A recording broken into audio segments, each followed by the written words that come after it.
Mtazamaji wa Mwananchi Digital, karibu sana katika mahojiano mengine maalum. Tunakutana leo hii na miongoni mwa viongozi waandamizi ndani ya serikali, watumishi waandamizi ambaye naweza kusema kwa sasa mstaafu, lakini bado ana serve nafasi mbalimbali ndani ya taasisi za umma hizi.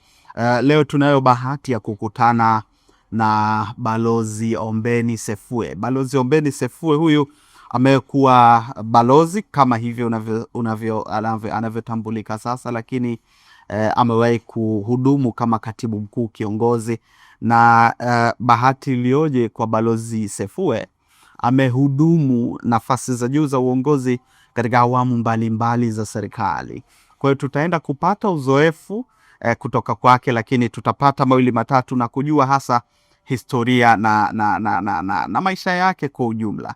Mimi naitwa Juma Isihaka na tuko hapa jopo la Mwananchi Communications Limited kwa ajili ya kuongoza mahojiano haya, kuhakikisha kwamba tunapata kile ambacho wewe mtazamaji na wafuatiliaji wa mitandao yetu ya kijamii na wasomaji wa magazeti ya Mwananchi, The Citizen na majukwaa mengine ya mitandao ya kijamii tunakidhi matarajio yenu. Balozi Sefue, karibu sana. Tuko kwako, lakini tukukaribishe kwa sababu kipindi ni cha kwetu, si ndio? Asante sana. Mtu akitaja wasifu wako kwa haraka haraka atakukumbuka kama balozi kwanza, kwa sababu ni title ambayo bado unashika hiyo, lakini atakukumbuka kama katibu mkuu kiongozi kwa sababu umeserve hiyo nafasi, na umeserve kwenye nafasi nyingi hizo za hiyo ubalozi. Umeserve kama kwenye nafasi za umeongoza tume, umeongoza kamati, lakini umeongoza hivi. Unafikiri kwa nini imekuwa hivyo kwako wewe? Sijui nisemeje. Mimi nachoweza kusema kwamba najiona nimebahatika sana. Nimebahatika sana kwa sababu ya kuaminiwa na majukumu mengi kama hayo ulivyosema, majukumu muhimu kwa taifa letu. Kwa hiyo ni jambo ambalo mimi namshukuru sana Mwenyezi Mungu na nashukuru malezi ya wazazi wangu ambayo yameniwezesha kufanya kazi na watu mbalimbali, ikiwemo viongozi wakuu kama hivyo maraisi wa kwetu, lakini pia ukiwa nchi za nje una viongozi wa nchi zile, mabalozi wenzako. Kwa hiyo mimi nashukuru, mimi nasema ni bahati, ni rehema ya Mwenyezi Mungu, lakini pia nafikiri malezi ya wazazi wangu. Yuko mtu pengine angehitaji kujifunza, sababu umehudumu wakati wako ule wa umri wa utumishi wa umma ukastaafu, lakini bado umeendelea kuaminiwa. Kijana wa leo pengine angetamani kujifunza, mwenzetu unaishije au umewezaje kuwa mtu ambaye hata baada ya kustaafu bado ni potential kiasi cha kwamba unaendelea kuaminiwa? Siri ni nini hasa kutoka ndani yako? Nafikiri kama nilivyosema, malezi. Mimi tangu niko mdogo na maliza shule, naanza kazi, kitu ambacho siwezi kusahau, baba yangu alikuwa anasema, kazi ya serikali inafanywa.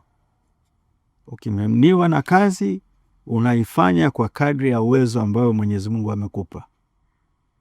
Hakuna visingizio, hakuna nini. Kazi ya watu, alikuwa anaita kazi ya watu. Kazi ya watu inafanywa.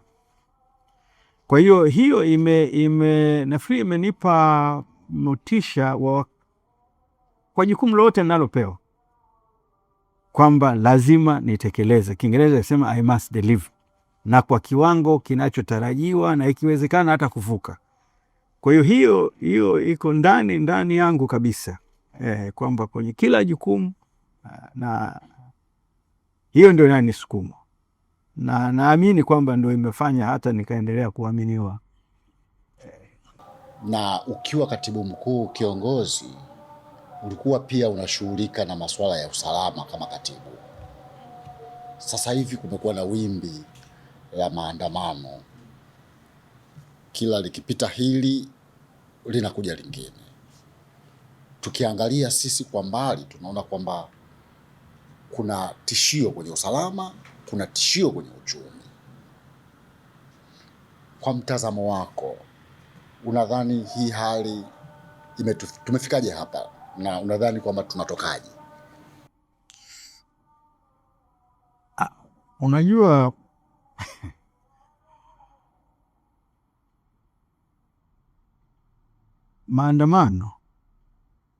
maandamano ni haki ya msingi, yaani kwa sheria zetu, kwenye katiba yetu, kwenye sheria zetu, kwenye makubaliano ya kikanda Afrika, ya kimataifa, maandamano yanaingia kwenye kundi la uhuru wa kujieleza, kwamba unaweza kujieleza kwa kuandika, kwa kuzungumza, unaweza pia ukafanya maandamano. Tofauti ambayo kwenye nchi zetu inaonekana sana, ambayo mara nyingi kwenye nchi zinaendelea huiona, ni kwamba watu wanashindwa kutofautisha kwamba maandamano ambayo yana sifa ya haki ya kujieleza yanaishia wapi na maandamano ambayo ni uhalifu yanaanzia wapi.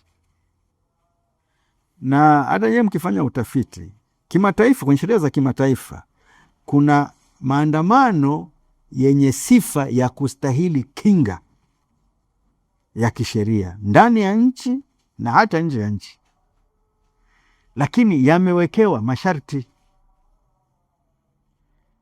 kwamba uhuru wako wewe wa kujieleza hauwezi ukaingilia uhuru wa mtu mwingine. Huo tayari ushakuwa sio halali. Sasa ukisema mimi naandamana kwa namna ambayo mimi duka langu nifunge, hayo sio halali. Ukiwa hata umebeba jiwe ambalo linaweza kumfanya mtu aogope, hiyo sio halali. Na ndio maana wanaambiwa kwamba ujulishe polisi kama unataka kuandamana kwenda wapi, utapita njia gani, tukushauri vipi ili uhakikishe kwamba umetumia haki yako hiyo, lakini bila kuvuka ule mpaka kwamba sasa inakuwa huku sio halali. Sasa hiyo ndio lazima ujue kuna njia za kutumia uhuru huo kujieleza kwa maandamano.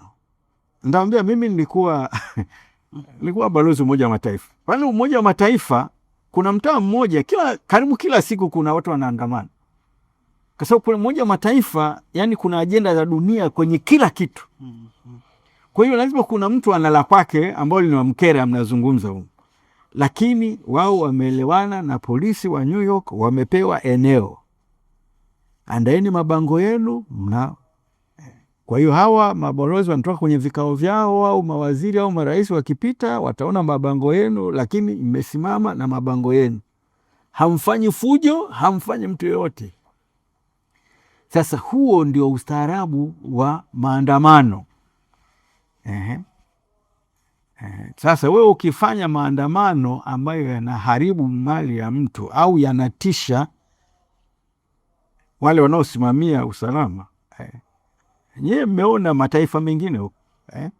Saa ingine polisi meona juzi hapa, sitataja nchi, mama watu polisi anasema huyu mimi nifikiri anataka kunigonga na gari yake, akauao. Yani huwezi ukatisha wewe polisi yuko kukulinda. Sasa wewe ukitaka kumjeruhi polisi, hayo haiwezi kuwa maandamano ambayo ni halali. Na haya mimi sisemi mimi ndio sheria za kimataifa kwamba kuna maandamano ambayo ni halali kisheria na kimataifa na yanayostahili kinga, lakini yamewekewa masharti. Na moja ya masharti hayo ni kwamba usihatarishe usalama wa wengine, usiingilie uhuru wa watu wengine, wala usisababishe taharuki katika jamii, wala kueleta hasara kwa watu wengine. Hiyo tu. Lakini bila hivyo maandamano ni kitu halali.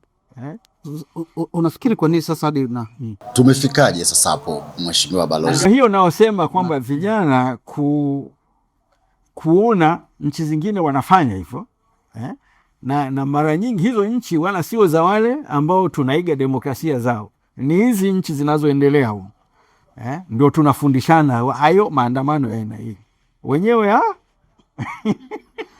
na namna ya kutoka. Sasa unafika mwingine anasifia, anasema kwa nini hatuandamani kama nchi fulani Lakini ukijiuliza wewe, kwa taifa letu kama la Tanzania, jinsi tulivyolelewa na ustaarabu wetu hata kwenye maeneo ya siasa, kwa hiyo tunaweza kutofautiana.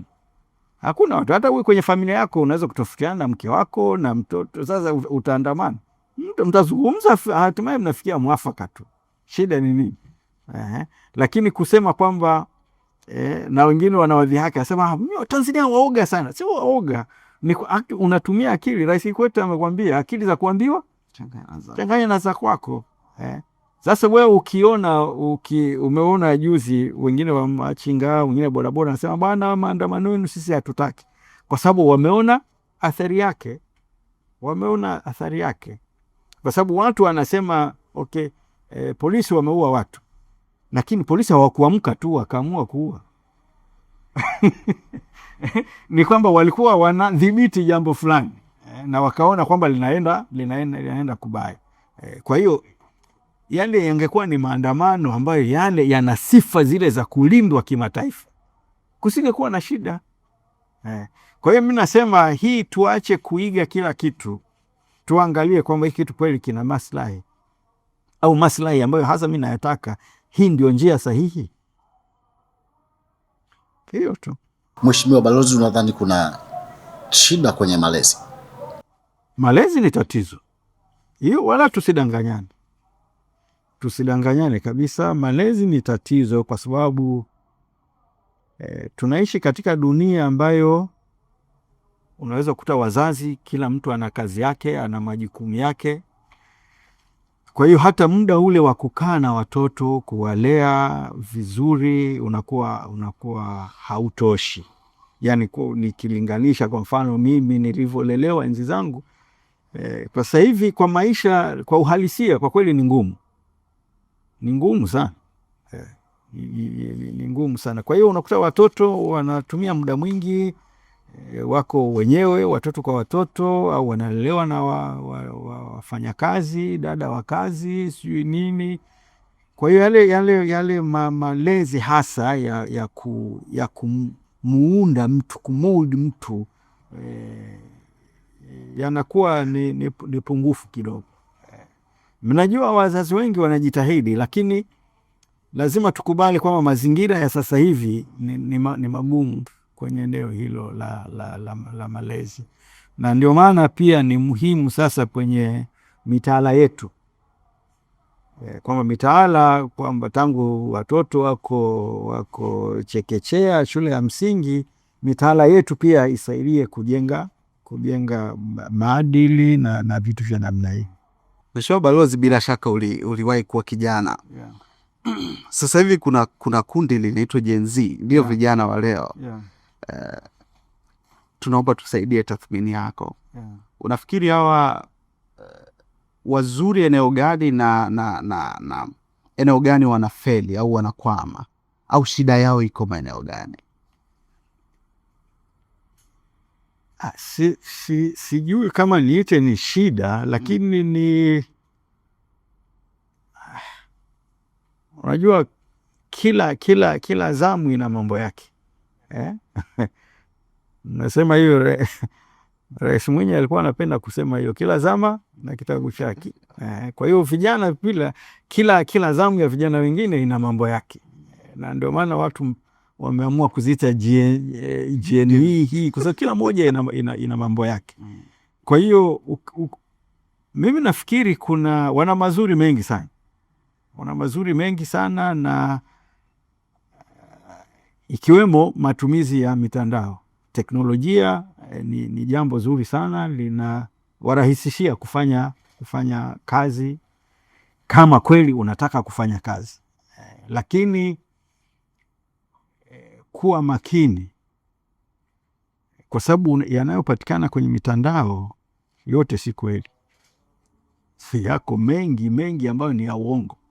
Kuna uongo, kuna kweli, kuna nusu ukweli na kuna uongo. Sasa usipokuwa makini kutofautisha kipi kinakuwa kweli, kipi si kweli, yani wewe kijana unaweza kujikuta kwenye mambo ambayo hayafai. Unaweza kupata ushauri ambao ukakupeleka ambako siko, lakini ukijua wapi pa kutafuta vitu vyenye manufaa ikakusaidia sana. Kwa hiyo kama mimi kuna kitu ambacho nafikiri vijana wao wa Gen Z waangalie ni kwamba namna gani wanaitumia teknolojia kujisaidia waende mbele badala ya kujibomoa. Hiyo mimi nafikiri ni muhimu sana. Kitu gani unakiona kwa vijana wa leo na kinakuumiza kweli kweli? Yaani kuna vitu ukiviona kwa kijana wa sasa unaumia. Mimi nafikiri kuna vijana wengi ambao wana uwezo mwingi, iwe ni wa kusoma, wa kuajiriwa au wa kufanya biashara, yani wote wapo. Unajua zamani hata watu kwenda biashara wakati kwenye ujamaa ilikuwa ngumu, lakini siku hizi unaona vijana ambao wako kwenye ujasiriamali wako vizuri, lakini pengine wanahitaji kushikwa mkono hapa na pale. Lakini kwangu mimi muhimu ni kwamba wawe makini sana na wasiwe na haraka sana. Unajua, usiwe na haraka sana. Kabla hujaenda hatua inayofuata, uone kwamba umejenga msingi wa kukuwezesha kwenda kwenye hatua ile inayofuata. Kwa mfano, kama unafanya biashara, usipanuke haraka mno kabla hujaanza vizuri, ukajiimarisha, ukapata msingi wa kwenda hatua inayofuata. Ukifanya hivyo, manake unaweza hata kama ni biashara ukafilisika, ukafanya nini, lakini unajenga tofali kwa tofali. Siku hizi naona kama vijana, sijui ni kwa sababu ya teknolojia yenyewe ni haraka sana, na wenyewe wanataka kwenda haraka sana. Haraka sawa, lakini baada ya kujiridhisha kwamba uko vizuri. Kumbe ile ukitaka kuruka gana na nyonga kwa kabisa.